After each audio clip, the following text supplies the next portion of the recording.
গল্পের শুরুতে আমাদেরকে একটা গল্প শোনানো হয়, আর সেখানে বলা হচ্ছিল এই দুনিয়াকে খারাপ শক্তির হাত থেকে বাঁচানোর জন্য একটা বাচ্চার জন্ম হয়েছে, আর এই বাচ্চাটার নাম এলোরা। বাচ্চাটা বড় হয়ে একটা শক্তিশালী জাদুকর হবে।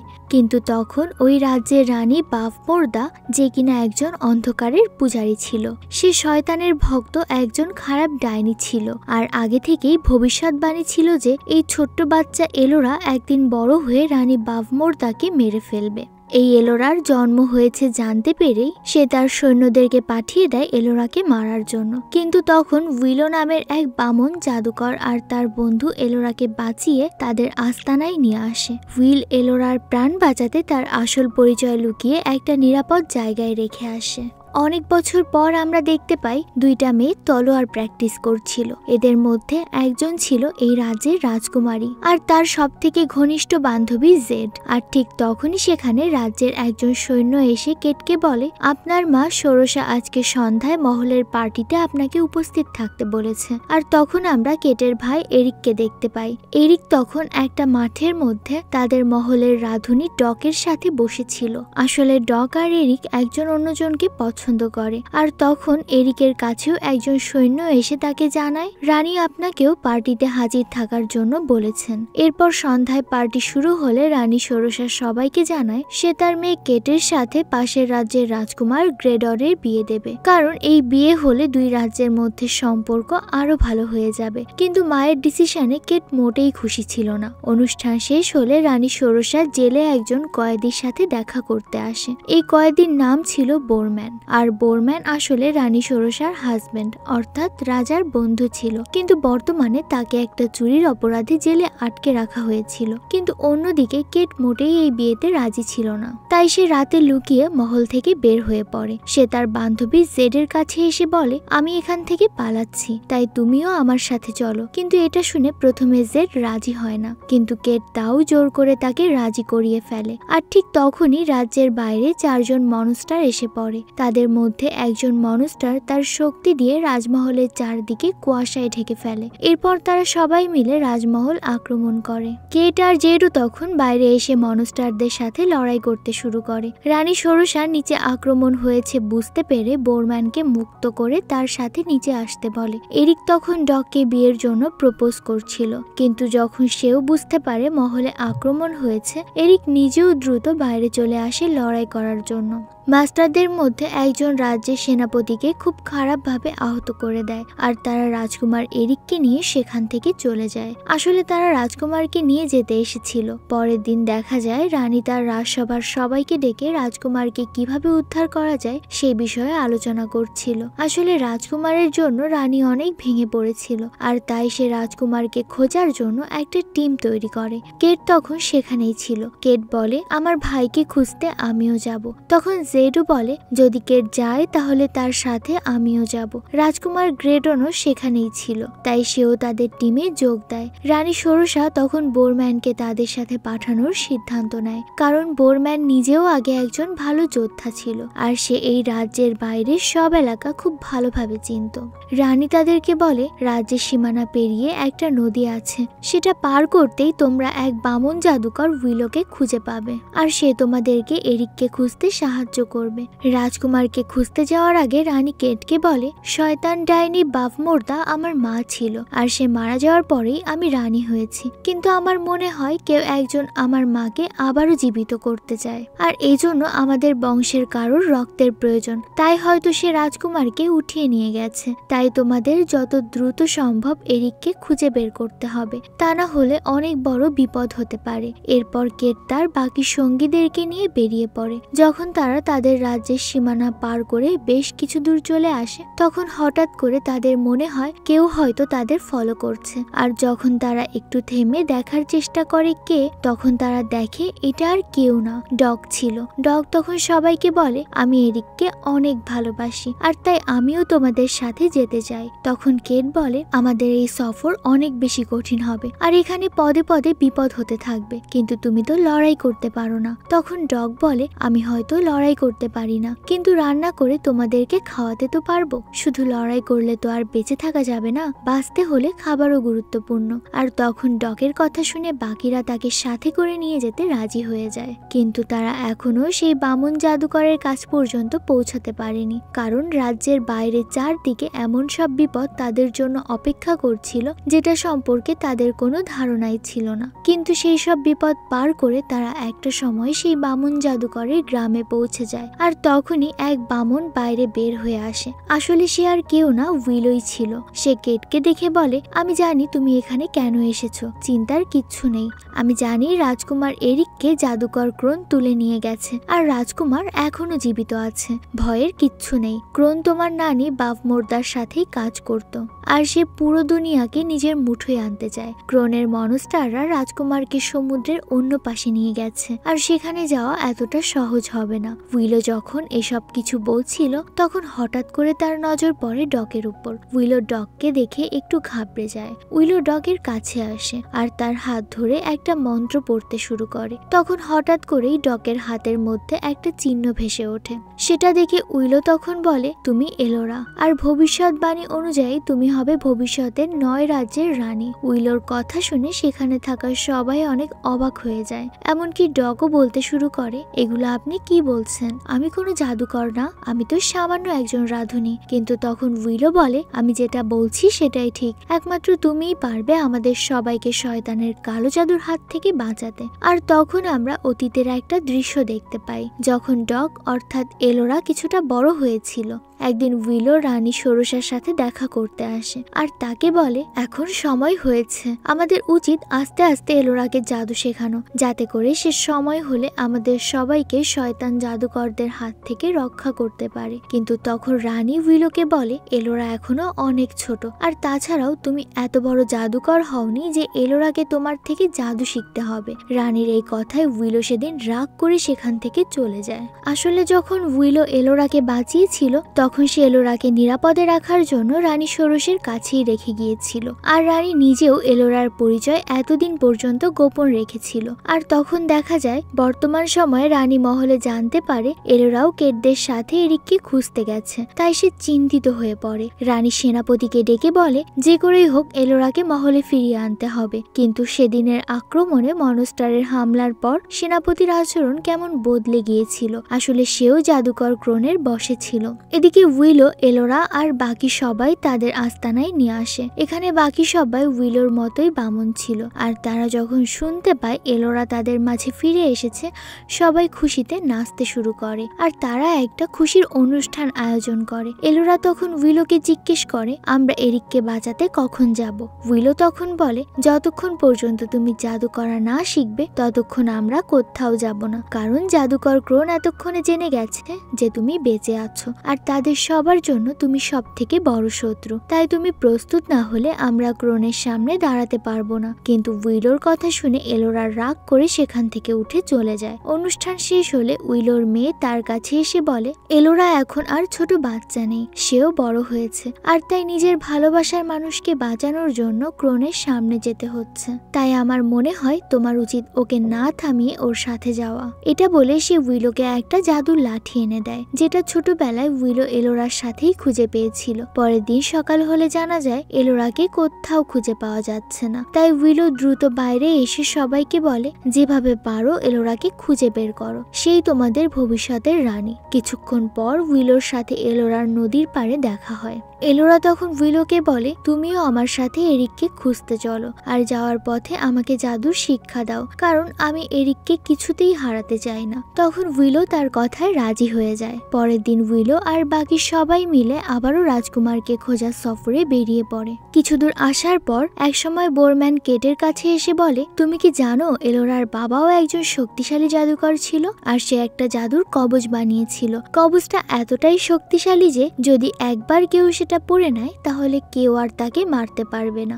আমি আর তোমার বাবা কবচটাকে অনেক খুঁজেছি, কিন্তু আমরা কেউই খুঁজে পাইনি। যেতে যেতে রাত হয়ে গেলে তারা সবাই একটা জায়গায় থামে রাত কাটানোর জন্য। আর তখন উইলো এলোরার কাছে এসে একটা গাছের বীজ দিয়ে বলে, যদি তুমি জাদু দিয়ে এই বীজ থেকে গাছ বের করতে পারো তাহলে মনে করব তুমি জাদু শিখে গেছো। কিন্তু সারা রাত চেষ্টা করার পরেও এলোরা ঠিকভাবে মন্ত্র পড়তে পারছিল না। তাই একটা সময় সে রাগ করে সবার থেকে দূরে নির্জন জায়গায় এসে প্র্যাকটিস করতে থাকে। কিন্তু তখনই সেখানে রানী ষোড়শার পাঠানো সেনাপতি এসে এলোরাকে অজ্ঞান করে সেখান থেকে নিয়ে যেতে লাগে। কিন্তু আমরা দেখি যখন এলোরাকে সেখান থেকে নিয়ে যাওয়া হয় তারপরেই সেই বীজ থেকে একটা গাছ দ্রুত মাটি ভেদ করে বড় হয়ে যায়। তার মানে এলোরার মধ্যে জাদুর ক্ষমতা চলে এসেছিল।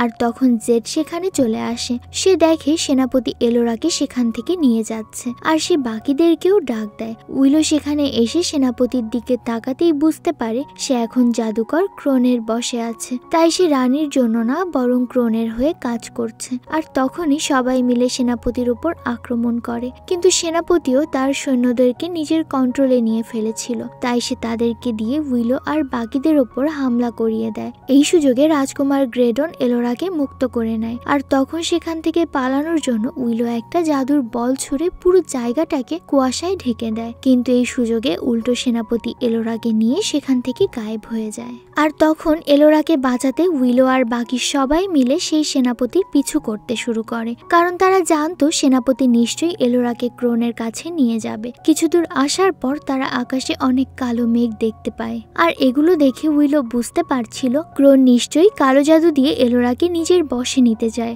কারণ একমাত্র এলোরাই পারবে তাকে থামাতে। তারা আবারও সামনের দিকে এগোতে শুরু করে। একটা জায়গায় আসার পর তারা সামনে দুটো রাস্তা দেখতে পায়, কিন্তু তারা জানতো না সেনাপতি আসলে এলোরাকে কোন রাস্তা দিয়ে নিয়ে গেছে। তাই তখন তারা দুই দলে ভাগ হয়ে যায়। এক গ্রুপে ছিল কেট আর বোরম্যান। বোরম্যান তখন কেটকে বলে, আমি আর তোমার বাবা অনেক আগেই একবার এই রাস্তায় এসেছিলাম সেই জাদুর কবচ খুঁজতে, কিন্তু আমরা এখানে কিছুই পাইনি। তারা কথা বলতে বলতে সামনে হঠাৎ একটা গুহা খুঁজে পায়। তারা দুজন সেই গুহায় ঢুকলে সেখানে একটা কুয়া দেখতে পায়। বোরম্যান জলদি জলদি সেই কুয়ায় ঢুকে পড়ে আর সেখানে পাথরের ফাঁকে একটা চাবি খুঁজে পায়। কুয়া থেকে বের হওয়ার পর কেট তাকে জিজ্ঞেস করে, তুমি কি কিছু পেয়েছো? কিন্তু বোরম্যান তার থেকে চাবি পাওয়ার কথাটা লুকিয়ে যায়। অন্যদিকে যখন সেনাপতি এলোরাকে নিয়ে একটা বিশাল দেয়ালের সামনে এসে দাঁড়ায়, সেনাপতি সবাইকে বলছিল আমাদেরকে এই দেওয়াল পার করতে হবে। তখন এলোরা তাদের সবাইকে মারার জন্য জাদু করার চেষ্টা করে, কিন্তু বেচারার নতুন নতুন জাদু কাজ করছিল না। তখন সেখানে উইলো, জেড আর গ্রেডন চলে আসে আর তারা সবাই সেনাপতির সৈন্যদের সাথে লড়াই করতে শুরু করে। এমনকি পাশে থাকা একটা দেয়াল ভেঙে কেট আর বোরম্যানও সেখানে চলে আসে। লড়াইয়ের সময় সেনাপতি গ্রেডনকে আহত করে দেয় আর গ্রেডনকে বাঁচাতে উইলোর সাথী যখন সেনাপতির ওপর আক্রমণ করে সেনাপতি তাকে মেরে ফেলে। এটা দেখে উইলো রেগে গিয়ে তার জাদুর লাঠি দিয়ে মাটিতে আঘাত করে আর সাথে সাথে সেনাপতি আর বাকি সৈন্যদের ভেতরে থাকা শয়তানি শক্তি দূর হয়ে যায়। কিন্তু শয়তানি শক্তি বের হয়ে গেলেও সেনাপতি আর বাকি সৈন্যরা মারা যাচ্ছিল। একদিকে যখন উইলো তার সাথীর মৃত্যুতে ভেঙে পড়েছিল, তেমনি জেড ও সেনাপতি মারা যাচ্ছে দেখে অনেক কাঁদতে শুরু করে, কারণ জেডের বাবা মার যাওয়ার পর সেনাপতি তাকে বড় করে তুলেছিল। উইলো তার সাথীকে কবর দেয়। এরপর সবাই আবার সামনের দিকে এগোচ্ছিল। ঠিক তখনই গ্রেডন মাটিতে পড়ে যায়। আসলে সেনাপতির হামলাতে গ্রেডনও এখন কালো জাদুতে আক্রান্ত হয়ে পড়েছে। তারা সবাই কি করবে বুঝতে পারছিল না। তখন উইলো একটু দূরে একটা পুরাতন শহর দেখতে পায় আর তারা সবাই এই শহরের মহলে চলে আসে। আসলে এটা শয়তান রানী বাফমোর্দার রাজ্য ছিল। সে মারা যাওয়ার পর পুরো শহরটাই এখন অভিশপ্ত হয়ে পড়ে আছে। তারা সবাই শহরের রাজমহলের মধ্যে রাত কাটানোর সিদ্ধান্ত নেয়, কিন্তু গ্রেডন কালো জাদুতে আক্রান্ত হওয়ায় তারা তাকে শিকল দিয়ে বেঁধে রাখে। গ্রেডন সবাইকে বলে, আমি শয়তান হতে চাই না, তাই তোমরা আমাকে মেরে ফেলো। কিন্তু তখন উইলো তার একটা জাদুর বই থেকে দেখছিল ক্রোনের এই জাদু থেকে গ্রেডনকে মুক্ত করার কোনো উপায় আছে কিনা। সে সবাইকে ডেকে বলে, হয়তো আমি গ্রেডনকে ঠিক করতে পারবো না, কিন্তু আমার কিছু জিনিসের প্রয়োজন হবে। তাই তখন সবাই উইলোর বলা জিনিসগুলো খুঁজতে এদিক ওদিক যেতে শুরু করে, কিন্তু সেই সাথে উইলো সবাইকে মহলের উপরের দিকে যেতে নিষেধ করে দেয়। সবাই আশপাশ থেকে প্রয়োজনীয় জিনিসগুলো খোঁজার চেষ্টা করছিল। তখন উইলো গ্রেডনের জামা খুলে দেখে গ্রেডনের পুরো শরীরে জাদুর প্রভাব পড়তে শুরু করেছিল। আর তখন সবাই উইলোর প্রয়োজনীয় জিনিসগুলো নিয়ে আসলে সে গ্রেডনকে সুস্থ করার প্রক্রিয়া প্রক্রিয়া শুরু করে দেয়। প্রথমে সে গ্রেডনের ওপর গরম পানি ছড়িয়ে দেয়। এরপর সব জিনিসগুলো একসাথে করে এক ধরনের পেস্ট তৈরি করে সেটা গ্রেডনের শরীরে লাগিয়ে দেয়। কিন্তু এই মহলের মধ্যে কিছু একটা ঘটে চলেছিল। সেখানে থাকা সবাই এক ধরনের ঘোরের মধ্যে আটকে যাচ্ছিল। বোরম্যান খেয়াল করে সে যে চাবিটা কুয়ার মধ্যে খুঁজে পেয়েছিল সেটা এখন তার কাছে নেই, আর তার মনে হচ্ছিল হয়তো কেট তার থেকে চাবিটা চুরি করেছে। অন্যদিকে এলোরা মহলের মধ্যে তার মায়ের আত্মাকে দেখতে পাচ্ছিল। মায়ের আত্মাকে দেখে তার মন খারাপ হয়ে যায়। এরপর যখন সে গ্রেডনের কাছে আসে সেখানে দেখতে পায় গ্রেডন এখন ঠিক হয়ে গেছে। গ্রেডন এলোরাকে বলে, সবাই তো মহলের উপরের ঘরে গেছে আর তোমাকেও যেতে বলেছে। এটা বলেই সে এলোরাকে নিয়ে মহলের উপরে চলে আসে। কিন্তু সেখানে আসার সাথে সাথে গ্রেডন পুরোপুরি বদলে যায়, আর তাকে দেখে বোঝাই যাচ্ছিল সে আসলে সুস্থ হয়নি, বরং এখন তাকে ক্রোন পুরোপুরি বশ করে নিয়েছিল। ক্রোন তখন গ্রেডনের ভেতর থেকে এলোরাকে বলে, যে কাজ বাবমোর্দা করতে পারেনি এখন সেটা আমি করে দেখাবো। আসলে এখানে সে এলোরাকে মেরে ফেলার কথা বলছিল। এলোরা তখন ভয় পেয়ে সেখান থেকে পালানোর চেষ্টা করলে গ্রেডন সব দরজা বন্ধ করে দেয়। কিন্তু তখন উইলো এলোরাকে বাঁচাতে সেখানে চলে আসে, কিন্তু গ্রেডন একটা বড় পাথর উঠিয়ে তার উপর আক্রমণ করে। উইলো কোনোভাবে সেই হামলা থেকে বেঁচে যায়। গ্রেডনের ভেতরে থাকা ক্রোন তখন জাদু দিয়ে এলোরাকে বশ করে অন্ধকার দুনিয়ার দরজা খুলতে থাকে। কিন্তু তখন উইলো তার শক্তি দিয়ে গ্রেডনের উপর হামলা করে তাকে দূরে সরিয়ে দেয়, আর তাই এলোরার প্রাণ বেঁচে যায়। ততক্ষণে সেখানে কেট আর বাকিরা চলে আসে। কেট তখন এলোরাকে বলে, তুমি এই দুনিয়ার সব থেকে শক্তিশালী জাদুকর, আর তাই তুমি চেষ্টা করলে গ্রেডনকে বাঁচাতে পারবে। তুমি হয়তো জানো না, কিন্তু তুমি চলে আসার পর তোমার সেই বীজ থেকে গাছ হয়েছিল, তাই নিজের ওপর বিশ্বাস করতে শেখো। এটা শুনে তখন এলোরা নিজের ভেতরে আত্মবিশ্বাস আসে। সে তার শক্তি ব্যবহার করে গ্রেডনের ভেতরে থাকা কালো জাদু শক্তিকে বাইরে বের করে নষ্ট করে দেয়। সেদিন রাত শেষ হতেই পরের দিন সকালে এলোরা আর বাকি সবাই সেই অভিশপ্ত শহর ছেড়ে আবারও সামনে এগোতে শুরু করে। কিন্তু এবার ক্রোন তাদের পেছনে সেই মনস্টারদেরকে পাঠিয়েছিল যারা এরিককে তুলে এনেছিল। এলোরা আর বাকিরা কিছু দূর আসতেই মনস্টাররা তাদের উপর হামলা করে, কিন্তু উইলো আর বাকিরা বুদ্ধি করে মনস্টারগুলোকে ফাঁদে ফেলে, আর উইলো তার জাদু দিয়ে সব মনস্টারগুলোকে এক এক করে মারতে শুরু করে। সেখান থেকে বেঁচে তারা একটা সময় গভীর জঙ্গলের মধ্যে দিয়ে যাচ্ছিল। তখন এক জায়গায় থেমে উইলো এলোরাকে জাদু শেখাতে থাকে। তখন এলোরা বলে, আমি তো এখন জাদু শিখে গেছি, তুমি দেখোনি কিভাবে আমি গ্রেডনকে ঠিক করে ফেললাম। কিন্তু উইলো বলে, ক্রোনকে হারাতে হলে তোমাকে আরো শক্তিশালী জাদুকর হতে হবে। তারা যখন এসব নিয়ে কথা বলছিল তখন হঠাৎ করে চারপাশ থেকে কিছু লোক এসে তাদেরকে বন্দি বানিয়ে নেয়। আসলে এরা সবাই এই জঙ্গলের বাসিন্দা ছিল। তারা তখন সবাইকে ধরে নিয়ে তাদের লিডারের কাছে আসে, কিন্তু পরে জানা যায় আসলে এই দলের লিডার ছিল জেডের বোন, কারণ তাদের দুজনের ঘাড়ে একই ধরনের ট্যাটু করা ছিল। ছোটবেলায় একদল লুটেরা এসে জেডকে তুলে নিয়ে গিয়েছিল, আর তাই সে জানতো না তার আসল পরিবার কারা। ওই দিন রাতে ক্রোনের মনস্টাররা এসে আবারও কেট আর জেডের ওপর আক্রমণ করে। তারা সবাই মিলে মনস্টারদের সাথে লড়াই করে তাদের তাড়িয়ে দেয়, কিন্তু মনস্টারগুলো এবার কেট আর উইলোকে তাদের সাথে বন্দি বানিয়ে নিয়ে আসে। বোরম্যান তখন সবাইকে জানায় আসলে এই মনস্টারগুলো হলো ট্রোল, আর তারা গুহায় থাকে। তখন আমরা এরিককে দেখতে পাই, সে একটা জায়গায় বসে আকাশের দিকে তাকিয়েছিল।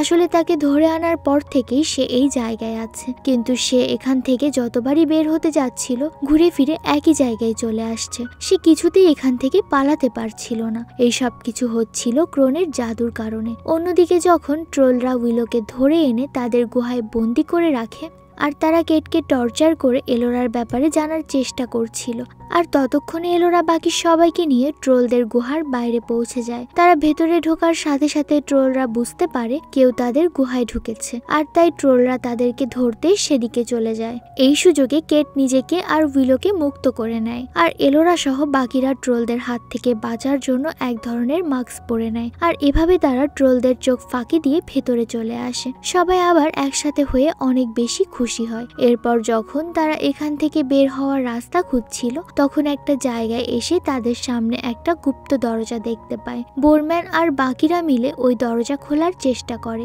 কারণ তাদের মনে হচ্ছিল হয়তো এই দরজার পেছনে কোনো গুপ্তধন আছে। অনেকক্ষণ চেষ্টা করার পর যখন তারা সেই দরজা খোলে দেখা যায় সত্যি সত্যি সেখানে গুপ্তধন ছিল, আর বোরম্যান তখন সেখানে সেই জাদুর কবচটা খুঁজে পায়, যেটা সে বছরের পর বছর খুঁজে বেড়াচ্ছিল। আর কেট সেখানে তার বাবার তলোয়ার খুঁজে পায়, কিন্তু তখন সেখানে ট্রোলরাও চলে আসে। ট্রোলদের সাথে তাদের এক ভয়ানক লড়াই হয়, কিন্তু ট্রোলরা অনেক শক্তিশালী হওয়ায় তারা এখন আরেকটা সুড়ঙ্গ দিয়ে সেখান থেকে পালানোর চেষ্টা করতে থাকে। পালাতে গিয়ে একটা নতুন জায়গায় চলে আসে। তারা কোথায় এসেছে এটা দেখার সময় হঠাৎ করে কেটের পায়ের নিচে থাকা স্তর ভেঙে পানিতে পড়ে যায়, আর সাথে সাথে সে জায়গাটা আবারও আগের মতো হয়ে যায়। তখন এলোরা জাদুর লাঠি দিয়ে জাদু করে কেটকে বাইরে বের করে আনে। এরপর তারা সবাই যখন সেই জায়গা থেকে বের হয়ে আসে, তাদের সামনে ছিল এক অনন্ত সমুদ্র, আর এই সমুদ্রের অন্য পাশে ক্রোন থাকতো। তারা খেয়াল করে সমুদ্রের পাড়ে একটা বাড়ি আছে, আর তখন সে বাড়িতে এসে ঢুকলে তাদের সাথে একজন মানুষের দেখা হয়।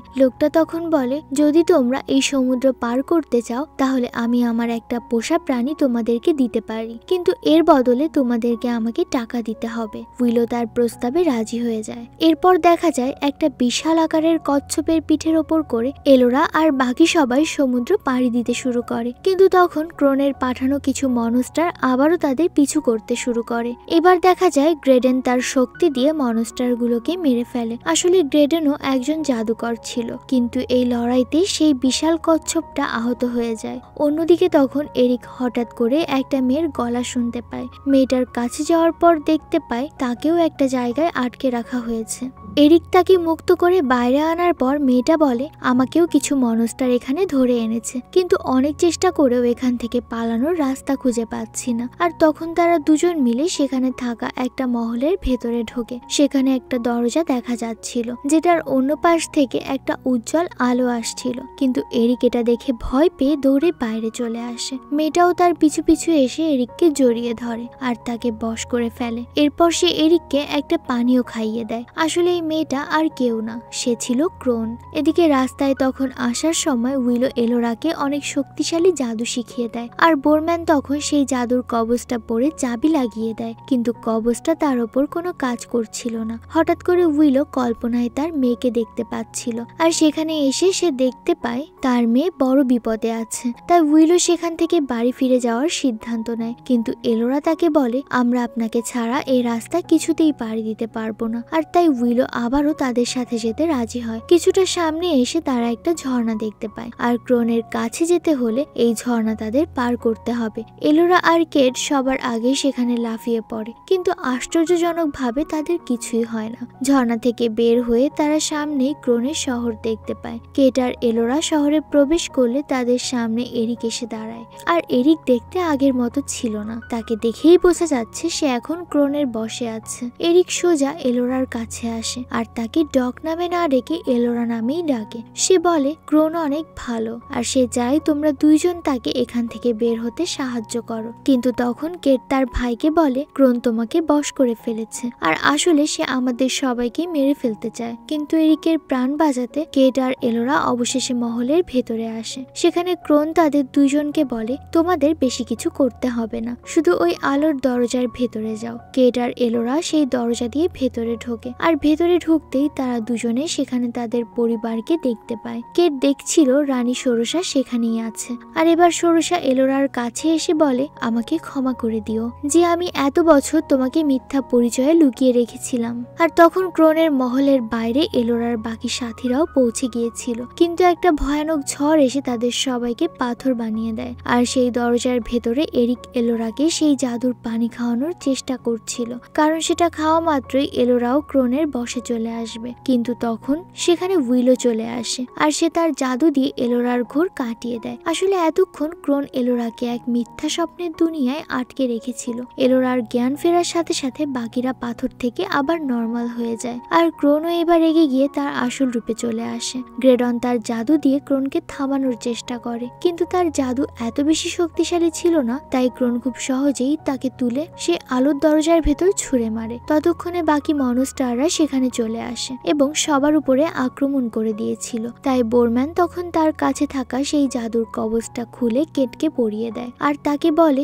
এটা আমার উপর কাজ করছে না, হয়তো আমি এটা ব্যবহার করার যোগ্য না, তাই তুমি এটা নিজের কাছে রাখো। এরপর এলোরা আর ক্রোন তাদের জাদু দিয়ে পরস্পরের সাথে লড়াই করছিল, কিন্তু ক্রোন অনেক শক্তিশালী হওয়ায় এলোরা তার সাথে পেরে উঠছিল না। তখন উইলো তাকে সাহস দিয়ে বলে, ভয়ের কিছু নেই, তুমি ভয় পেলে তোমার শক্তি দুর্বল হয়ে যাবে, এখানে একমাত্র তুমি তুমিই পারবে আমাদের সবাইকে বাঁচাতে, তাই নিজের ওপর বিশ্বাস রাখো। উইলোর কথা শুনে এবার এলোরা ভয় না পেয়ে ক্রোনের ওপর ঝাঁপিয়ে পড়ে আর সে তার পুরো শক্তি দিয়ে ক্রোনের ওপর হামলা করে। এতে ক্রোনের বুক ছিদ্র হয়ে যায় আর সে মারা যায়। কিন্তু মারা যাওয়ার আগে সে আগের রূপে এসে এরিককে তার কাছে ডেকে নেয়। সে এরিককে বলে, এখন তোমাকেই বাভমোর্দার জন্য লড়াই করতে হবে। এটা বলে সে এরিককে তার সমস্ত ক্ষমতা দিয়ে মারা যায় আর এরিক এবার পুরোপুরি শয়তান হয়ে যায়। কেট তখন তার সেই জাদুর কবজের চাবি দিতেই সেটা মুহূর্তের মধ্যে একটা স্যুটে পরিণত হয়ে যায় আর কবজ পরে সে এরিকের সাথে লড়াই করতে শুরু করে। অনেক চেষ্টা করেও সে এরিককে কিছুতেই স্বাভাবিক অবস্থায় ফেরাতে পারছিল না, তাই সে বাধ্য হয়ে তার সাথে লড়াই করছিল। একসময় সে এরিকের কাছে এসে বলে, আমি তোমাকে মারতে চাই না, তোমাকে এই খারাপ শক্তির বিরুদ্ধে লড়াই করতেই হবে। আমি আমার ভাইকে আবার ফেরত চাই। তখন উইলো সেখানে এসে তার জাদুর লাঠিটা ভেঙে একটা ক্রিস্টাল দেয় কেটকে আর বলে, এই ক্রিস্টালের শক্তিই পারবে তোমার ভাইকে অন্ধকার থেকে ফিরিয়ে আনতে। কেট তখন তার কাছে থাকা ক্রিস্টালটা এরিকের বুকের ওপর রাখে। সাথে সাথে এরিকের ছোটবেলার সব ঘটনাগুলো মনে পড়তে থাকে আর সাথে সাথে সে আবারও স্বাভাবিক মানুষ হয়ে যায়। আর এটা দেখে তারা সবাই অনেক খুশি হয়। এরপর সবাই সেখান থেকে বের হয়ে আবারও বাড়ির দিক ফিরছিল, কিন্তু গ্রেডনকে হারিয়ে তাদের সবার মন খারাপ ছিল। আর তখন আমরা গ্রেডনকে দেখতে পাই, সে অনেক মানুষের লাশের ওপর শুয়েছিল আর তার সামনে সে এলোরাকে দেখতে পায়। এলোরা তাকে বলে, আমি এই যুদ্ধ একা লড়তে পারবো না, তাই তোমার আমাকে সাহায্য করতে হবে। আর এরপর আমরা দুজন মিলে পুরো দুনিয়ার ওপর রাজত্ব করতে পারবো। আসলে এটা এলোরা ছিল না, হয়তো এটা বাভমোর্দা ছিল, কিন্তু গ্রেডন কি তাকে সাহায্য করবে? এটা জানতে হলে এই গল্পের দ্বিতীয় সিজনের জন্য অপেক্ষা করতে হবে। কিন্তু গল্পটা আপনাদের কাছে কেমন লাগলো অবশ্যই কমেন্ট করে জানাতে ভুলবেন না। আজকের মতো এই পর্যন্তই, দেখা হচ্ছে নতুন কোনো গল্পে।